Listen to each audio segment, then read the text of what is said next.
Every year, thousands of people pay for Class A CDL training when a Class B license would have gotten them the exact job they wanted.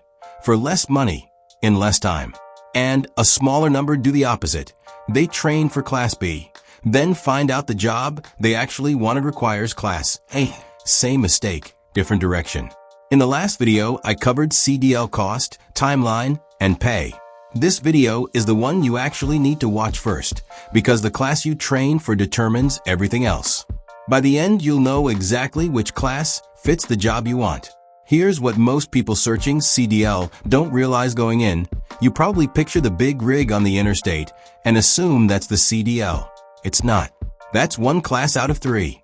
If what you actually want is to be home every night, a local route, and a paycheck in the $50,000 to $75,000 range, Class A is the wrong target. You want Class B, and it trains faster and costs less.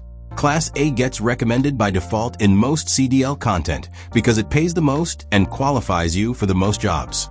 But most jobs isn't the same as the job you want. Let's break down what each class actually unlocks. If you missed the cost and timeline breakdown, that video's linked at the end. Now, the 3 classes side by side. The 3 classes aren't ranked by difficulty or prestige. They're defined by weight and vehicle configuration, set by the FMCSA. Once you understand the weight thresholds, the rest makes sense on its own.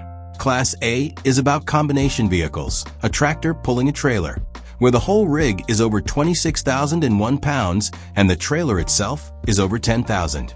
Class B is a single vehicle over that same weight threshold, no separate heavy trailer attached. Class C is the leftover category, vehicles that don't hit either weight threshold but still need a CDL because of what or who they're carrying. 16 or more passengers or hazardous materials that require placards. Weight and configuration, not how big does it look. A single straight truck can weigh more than some combination rigs and still only require a Class B. Class A is the license most people mean when they say trucking. It qualifies you for tractor trailers, flatbeds, tankers, refrigerated trailers, and livestock carriers. Any combination vehicle over the weight threshold.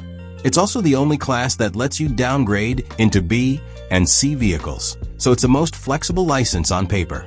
Get a Class A and you're eligible for over-the-road long-haul work, regional runs, and eventually owning your own truck as an owner-operator. It's also the license every major carrier, Schneider, Werner, CRST, Swift, hires for first, which is why company-sponsored free training almost always trains you for classes specifically.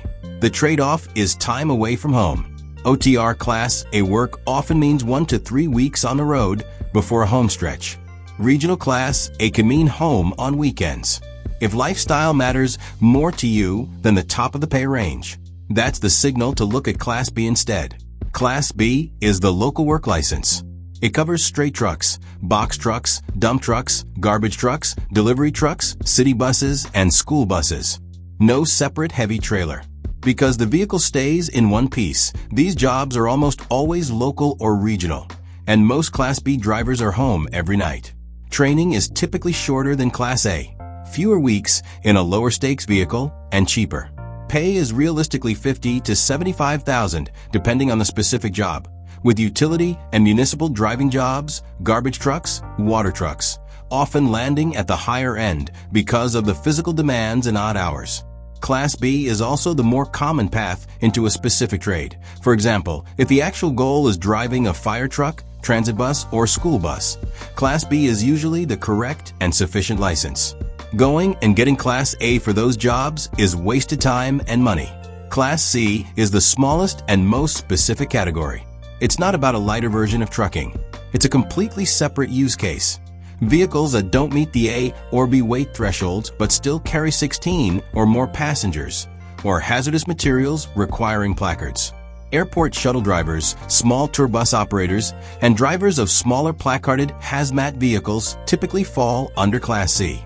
It's the fastest and least expensive class to obtain, but it's also the smallest job market of the 3. There just aren't as many Class C specific openings as there are Class A and B jobs combined. Class C makes sense if you have a specific target job already in mind, a shuttle company, a small hazmat courier, and that job explicitly calls for it.